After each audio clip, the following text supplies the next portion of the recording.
दोस्तों, आज की कहानी है भाभी आप मुझसे काम क्यों करवाती हो।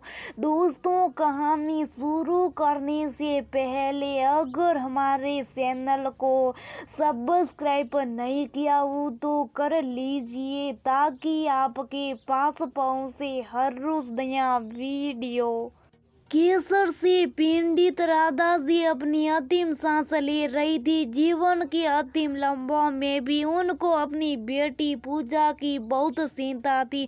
वो मात्र 6 साल की थी। अपने कैंसर की बीमारी के चलते राधा जी ने अपने बेटे रोहन की शादी भी जल्दी कर दी थी। बहू गीता घर आ गई थी। 3 साल से कैंसर की बीमारी से लड़ते लड़ते आज वो अंतिम घड़ी आ गई। उन्होंने गीता को बोला, बेटा तुम पूजा का ध्यान रखना कहकर वह स्वर्ग सिधार गई। उनके जाने के बाद सभी लोगों का घर में रोकर बुरा हाल था। घर में मातम सा गया था, खासकर पूजा की जिंदगी में। पिताजी जिनका 2 साल पहले स्वर्गवास हो चुका था, अब तो पूजा की जिंदगी बिल्कुल वीरान हो चुकी थी। वो नन्ही सी जान बिल्कुल मायूस व अकेली पड़ गई।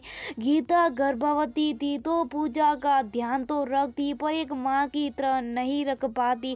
माँ की कमी नहीं पूरा कर सकती थी। रोहन व गीता की शादी को अभी 1 ही साल हुआ था। रोहन पूजा से बहुत बड़ा था। रोहन एक मल्टीनेशनल कंपनी में सीईओ के पद पर कार्यरत था। पूजा भाभी से बहुत डरी डरी रहती थी। गीता प्रेग्नेंट होने से अपने में ज्यादा व्यस्त रहती थी और बच्चा होने के बाद गीता अपनी बच्चों पर ज्यादा ध्यान देती।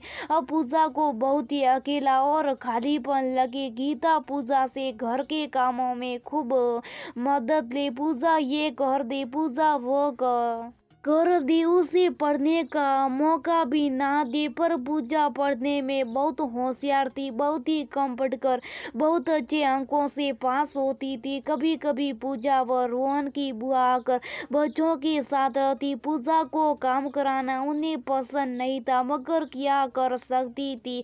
असियासी पूजा के मन में एक मजबूरी की भावना घर करती जा रही थी। धीरे धीरे समय बीतता गया।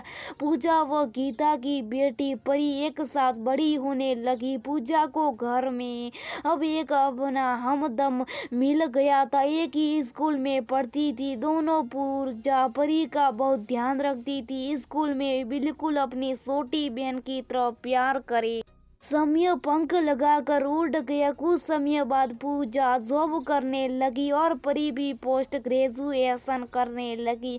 अब रोहन अपना बिजनेस शुरू करके एक बहुत बड़ा बिजनेसमैन बन गया। पूरे बिरादरी में उसका नाम था और रुतबा भी। सब लोग उसके घर रिश्ता करना चाहते थे। एक दिन गीता की बड़ी बहन बहुत ही अच्छे लड़के का रिश्ता गीता को बताती है। उसने बोला कि लड़का अच्छे जो कि फॉरेन में जॉब करता है, उसके घर वाले तुम्हारे घर रिश्ता करना चाहते। मैं उनके परिवार वालों को तुम्हारे घर लेकर आना चाहती हूँ। गीता बोली, ठीक है, संडे को ले आना। संडे को अजय, उसके माँ बाप, भाई समर, रोहन व गीता के घर रिश्ता लेकर आते। वह भी समाज बिरादरी का एक संपन्न परिवार था। रोहन बहुत खुश था। आज वो उसकी बेटी के लिए रिश्ता आया, वह भी इतने अच्छे घर से। लड़के वालों की खूब खातिरदारी की गई। अजय गीता व रोहन को पसंद आ गया। तब गीता की बहन बोली कि लड़की को ले आओ। दूसरी तरफ पूजा मन ही मन सोच रही थी कि मेरी शादी की उम्र हो गई, मेरे बारे में कोई सोच नहीं रहा, पर किसी से कहती कैसे। तभी गीता कमरे में गई और पूजा से बोली, तैयार हो जाओ। पूजा में पूजा भाभी को अवाक होकर देखती रह गई। आज जब भाभी ने आकर जब ये बोला तो पूजा के मन ने सोचा कि देखो मेरी भाभी कितनी अच्छी, ऐसी भाभी सबको मिले। माँ पिताजी के न होने पर भी वो कितना मेरा ध्यान रख रही है और अपना फर्ज बखूबी निभा रही। पूजा तैयार होकर उस कमरे में अपनी भाभी के साथ गई जहाँ लड़के वाले बैठे थे। गीता की बहन पूजा को देख गीता को किसी बहाने से किचन में ले जाकर मुंह बनाते हुए बोली, तू इसे क्यों ले आई? अरे ये रिश्ता तो मैं परी के लिए लाई थी।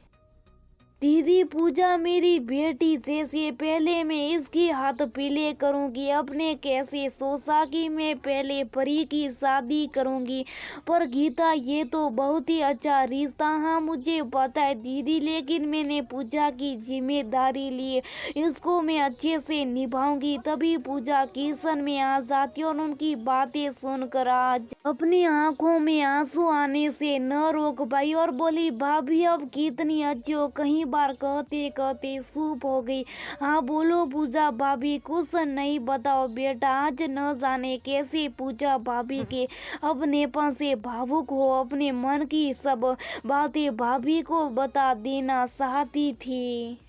उसने बोला, अब कई बार मुझसे प्यार से ना बोले और घर के काम कराए, वो मुझे अच्छा नहीं लगता था। आज तक मुझे ये लगता है शायद आप मुझसे ज्यादा स्नेह नहीं रखती, पर मैं वहाँ गलत थी शायद, कहकर पूजा रोने लगी। गीता पूजा की नादानी पर हंसती हुई बोली, बेटा घर में बच्चों को माँ बाप को या घर के बड़ों को ही काम सिखाना होता है। मैं तो चाहती थी तुम्हें और परी को घर के सारे काम आए। तुम बड़ी थी इसलिए मैं तुमको ही ज्यादा काम के लिए बोलती थी।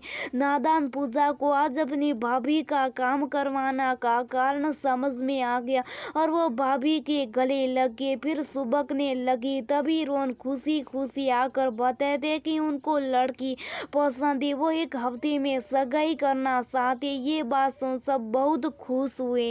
उनने गीता की तारीफ करते कहा कि तूने आज इतना अच्छा काम किया, मैं तो सोच भी नहीं सकता था। मैंने सोचा तुम्हारी दीदी रिश्ता लेकर आई है तो तुम शायद परी के लिए सोचोगी, पर तुम तो बहुत ही अच्छा निर्णय लिया। कहो गीता व पूजा को अपने गले से लगा लिया। सब लोग खुशी के आंसू लिए मुस्कुराने लगे। रोहन व गीता मिठाई लेकर उस कमरे में गए जहां पर लड़के वाले बैठे थे। साथ में परी भी गई। पूजा की होने वाली सास परी को देखती बोली, अरे वाह ये बेटी भी कितनी सुंदर, ये भी आपकी बेटी है। गीता ने कहा, ये हमारी बेटी परी है और पूजा हमारी बेटी समान नंद है। पूजा की होने वाली सास हंसते हुए एक और प्रस्ताव रखते हुए बोली, यदि आपको मेरा छोटा बेटा समर भी पसंद हो तो परी को भी हम अपने घर की बहू बनाना चाहते हैं। आए तो अजय के लिए ही थे, पर परी भी पसंद आ गई। ये बात सुनती गीता रोहन की खुशी 7वें आसमान पर जा पहुंची। आज के एक के बाद दूसरा शुभ समाचार जो मिल रहा है, क्योंकि समर भी अजय जैसा दिखने में स्मार्ट व खूबसूरत था, वो भी अच्छी जॉब में था। उन्होंने इस रिश्ते के लिए भी फौरन हाँ बोल दी। अब अगले हफ्ते दोनों ही बेटियों की सगाई तय होगी। सभी एक दूसरे को गले लगा के बधाई देते नहीं थक रहे थे। घर में चारों ओर खुशियाँ का माहौल था। गीता की बहन भी बहुत खुश, इतने अच्छे घर में बेटियों का रिश्ता करा के। पूजा वो परी खुशियों के सागर में गोते लगा रही थी, क्योंकि उनका साथ जो अब आजीवन रहने वाला